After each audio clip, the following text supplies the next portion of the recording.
What's going on, everyone? So last week I mentioned that I wouldn't be doing a ton of these meta updates unless something significant happens, or just giving you kind of like the weekly update. And that's what we're doing today because A, this is the very first planetary qualifier that we get to see with set 3 cards. And B, we actually have one of the top 8 decks being a leader that, well, we have not seen before either. So this is actually a pretty insane week. And really interesting because we actually saw the makeup of a lot of the decks outside of the top 8 as well. So before we dive into that and some of the specific lists that I want to talk about today, big thank you to my patrons over on Patreon, and I have a TCG player link in the description down below. Let's dive into the top 8 first, and then let's talk the rest of the makeup.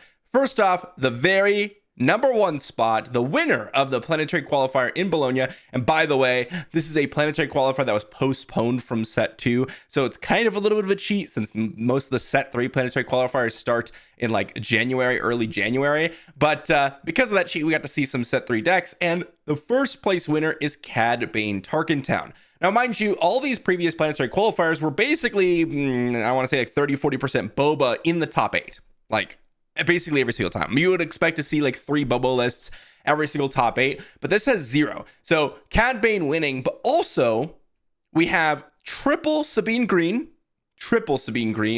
We have a OG Han green, Bossk blue, Ray red, and here's the kicker: new Palp red. I am very excited to talk about this list today and see what we could do with it, maybe in future videos, because that is just really cool to see. Very impressive, especially since, and we're going to dive into these lists as I mentioned, this was the makeup. So first off, no Anakin blues. We had 6 Anakin blues in the deck field, 12 Bossk blues. So one of those ended up making it to the top 8. One of the more popular ones, Old Han Yellow. 9 decks, 0 in the top 8. 10 Django Reds, 0 in the top 8. 6 Ray Reds, 1 in the top 8. And 24 Sabine Greens, 3 in the top 8. If you look here, Emperor Palpatine, I believe this doesn't include the new ones. So this is going to be Chancellor Palpatine. You can see there was 5 Chancellor Palpatines, and only one of them made it, and it was the one Chancellor Palpatine red, which is pretty crazy. Outside of that, a few of the other more popular options, only 3 Cad Bane reds, but Cad Bane in general was a pretty nice showing. Very impressive for that one Cad Bane. We had 6 Emperor Palpatine, or rather 7 Emperor Palpatines, 4 of which are yellow and 2 of which are green. And we also had a good showing of Kira green, a very solid showing of Yoda blue, and, well, no Yoda yellows, which is interesting because I actually find Yoda yellow to be probably the strongest option. And we also saw, well, just a bunch of kind of random one-ofs. A little bit of Saj here, a little bit of Ahsoka, a little bit of Count Dooku, a little bit of Vader. But certainly the best conversion rate is that Chancellor Palpatine red, since it's one of, right? But in terms of just like bigger sample size, Sabine bringing 24 decks and getting 3 in the top 8 makes a lot of sense. But also, it's a little bit surprising to see 0 Django Reds making it to the top 8, as well as not seeing, well, I guess you could say a lot of Han Yellows. Those are the 2 that are a little bit surprising to me, but that might just be how the matchup's laid out, or maybe some people are picking up the decks for the first time. I have no idea. That's something that we won't be able to find out. But it is interesting to see that Sabine green, Django red, Han yellows, these are the top Bossk blues. These are the top most played decks, and we're still seeing a little bit of variance based on what's actually reaching the top 8, which is really nice for the future of the game. I think it's not surprising to see Sabine green so dominant in terms of how many decks are showing up, because this is a planetary qualifier. Planetary qualifiers, people are going to bring whatever they got, the best options they have more often than not. And Sabine green is a known entity, right? Everything else here, maybe besides like Bossk blue and Ray red, I suppose, but Ray red wasn't even considered like one of the best decks in terms of like top 5, I should say. Sabine green is the most known entity. So whether or not you think Cad Bane red is good, OG Han green, Ray red is good, whether you think Palpatine in general is good, is up to really see through more testing, through more planetary qualifiers. Everyone knows that you can do well with Sabine Green. Everyone knows that you can go in and win a planetary qualifier off Sabine Green, so it's not surprising that we see that in droves. But with all that said, let's start diving into some of these lists, starting us off with the winner of the planetary qualifier in Bologna, Cad Bane, Tarkin Town. So this is interesting because, again, what we're seeing with Cad Bane is a very much focus towards, I'm going to play the solid villainy, cunning shell, but with now there are two of them, right? And this is exceptionally strong in this deck. Not only do you get to benefit from the Tarkin Town kind of mechanics where you get to Cad Bane plus Tarkin Town, which is really, really strong, but also you get the now there are two of them alongside the very, very awesome Underworld cards that already synergize with Cad Bane itself. On turn 1, you have the Crafty Smuggler, Bazine, Greedo, the Cartel Spacers, the Mercenary Gunship, all of which for 10, 12 turn 1 plays, which is reasonable, not super high, but just enough to kind of get that turn 1 play in, leads you into that turn 2 Bossk or turn 2 Zuckuss a good amount of the time. And I do want to point that out is many decks in the past were not running like 6-5 resource plays because it's kind of an awkward point of the curve. But in this deck, because you're playing the now there are two of them, you really want to have a 5 resource play. And Zuckuss is awesome, but I actually prefer Bossk in a lot of scenarios over Zuckuss because what Bossk allows you to do is if you have the initiative, you're suddenly doing things like I play out my Bossk, I ambush your guy. Maybe you just take initiative because then you follow that up with like a Maklunki on your turn 1 play, dealing 5 potential damage across your opponent's board, just completely wiping their board. Getting a Bossk down early actually allows you to leverage that additional 2 damage from events. So really, really cool to see. And honestly, Cad Bane alongside like Yoda Yellow are the 2 decks that are really taking advantage of now there are 2 of them. It's an extremely strong card.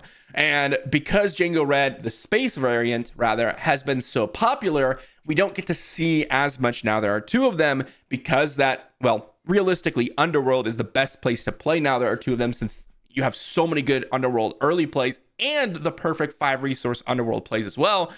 Especially considering if you do get that Zuckuss down, you get to play a 5/5 Forlom Ambusher the following turn after you get that now there are 2 of them. So just so many good things about this deck. It's really all about taking control of that early game with Tarkin Town, leveraging the additional damage, and then outpowering your opponent with all these massive Underworld power plays.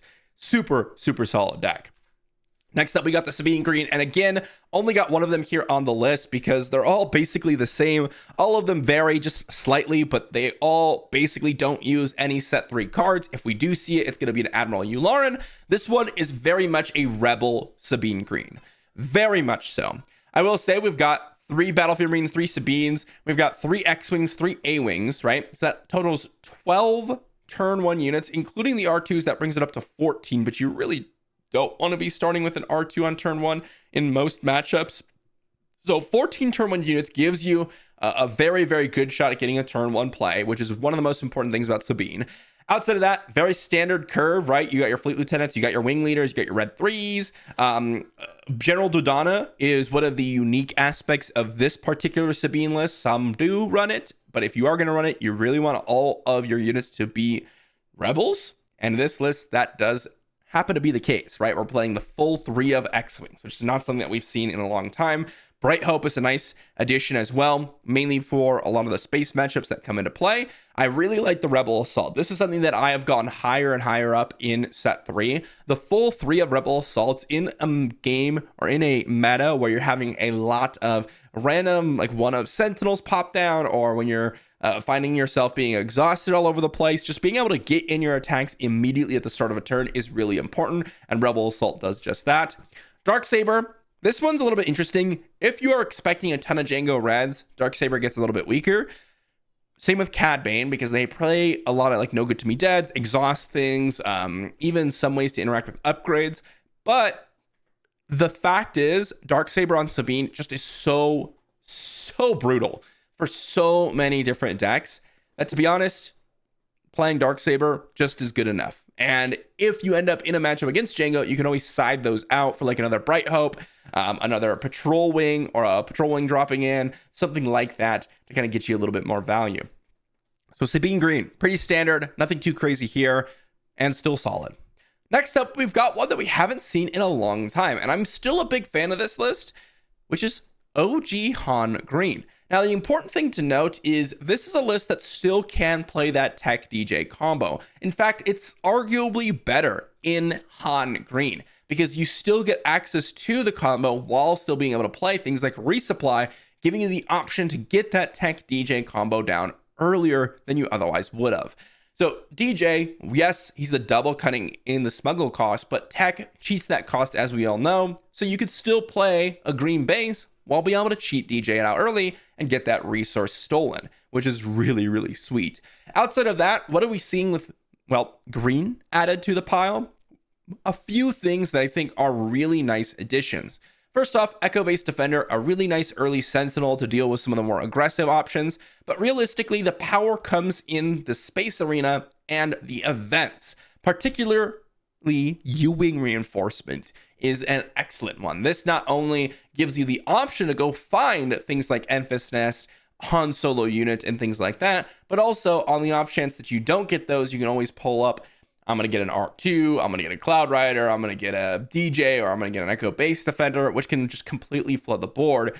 And arguably the most important part about green, Bright Hopes and Marauders alongside Home 1. Home 1 is an amazing mid-game mention for Han, and I say mid-game because you are playing resupplies, you are playing DJs, and you are playing Han himself, so you can really get to Han's Home 1s very quickly in this deck, and, you know, pulling things like Kira from the pile or Echo-based Defender from your discard pile or even like an R2 is really, really excellent. And if you do end up with a lot of resources, you might even be able to pull things like Plo Koon from your discard pile, which is really, really sweet. So I do like this list. I find it to be very, very solid. Depending on the matchup, Han green can definitely perform better than Han double yellow. One of the big things is like your more mid-range style of decks where you're just trying to play these value pieces.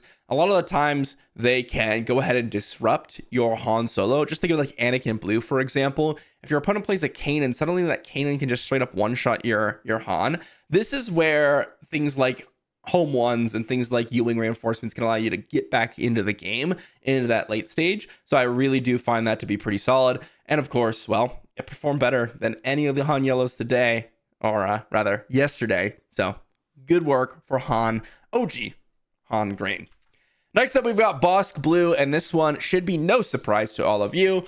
Is there anything different? Anything different with this list? No, not really. We're playing the quite standard early game units of like Dr. Pershing, the Client, and Chilton.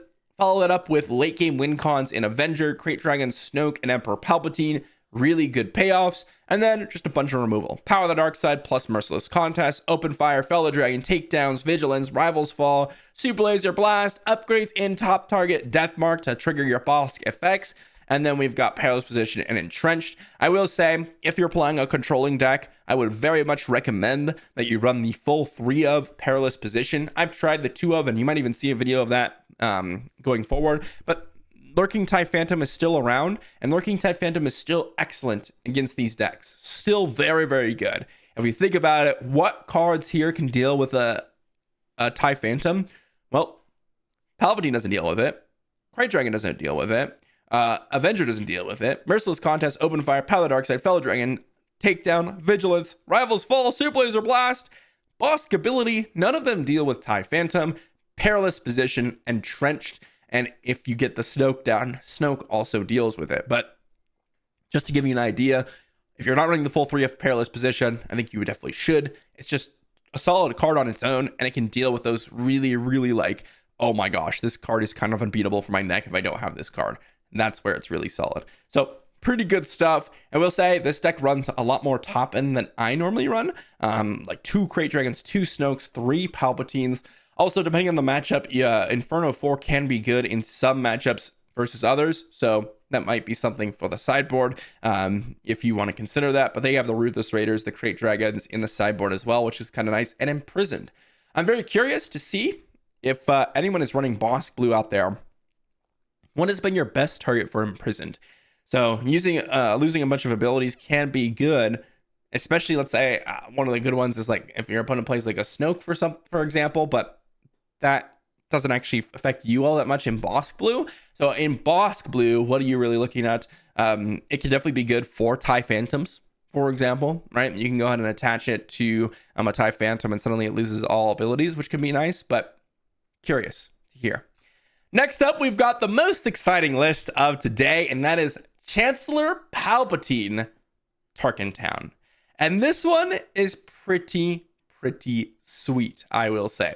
So I have played a good amount of Palpatine. I've also played a good amount against Palpatine.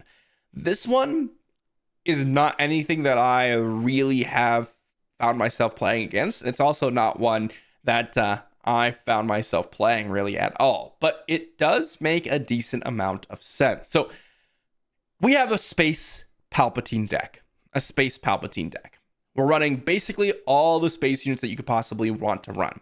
We've got Cartel Turncoats, Wolfpack Escort, Anakin's Interceptor on turn 1 alongside the A-Wings. Turn 2, we've got P-38s and Lurking TIE Phantoms if you happen to flip this Palpatine over. We've got Millennium Falcons, Red 3s, Geonosis Patrol Fighter, one of the key cards. This is one that as I've played more Palpatine, have really appreciated because you can exploit this out on turn 2, defeating, let's say, a Wolfpack Escort or a Ketsu Onyo or a Phase 2 Clone Trooper, or rather, that's not turn 1, or Anakin's Interceptor or an A-Wing to bounce their units and go ahead and also trigger the Palpatine chain flipping, which is really important. But then you also have the Triple Dark Rain in the event category because you're playing a bunch of vehicles. Alongside Heavy Persuader Tank, you have a lot of hits. And the whole idea behind this deck is, hey, I don't have a leader, so I'm just going to ignore the ground arena anyways.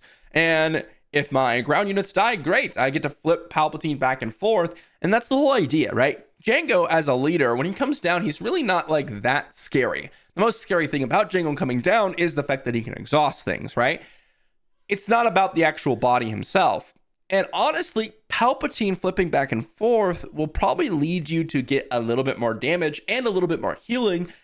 Well, Jango doesn't really do healing, but a little bit more damage overall throughout the game, maybe with just like a cycle of 3 to 4 flips because of him guaranteeing you damage. And then, of course, the 2/2 Clone Trooper token must be dealt with. Otherwise, it's going to get into your base, and alongside your space units, that could cause a lot of problems. So I really like this adaptation for Palpatine here because one of the biggest issue was that you don't have a leader flip. You don't have a body that's like this 3/6, 3/7, 4/6, 4/7, something like that to give you extra pressure. But the thing is, one of the big things with ground-based strategies is you use your leader to kind of catch up if you are a more controlling deck, or you use your leader to apply more pressure. In this case, you are the one that's applying more pressure.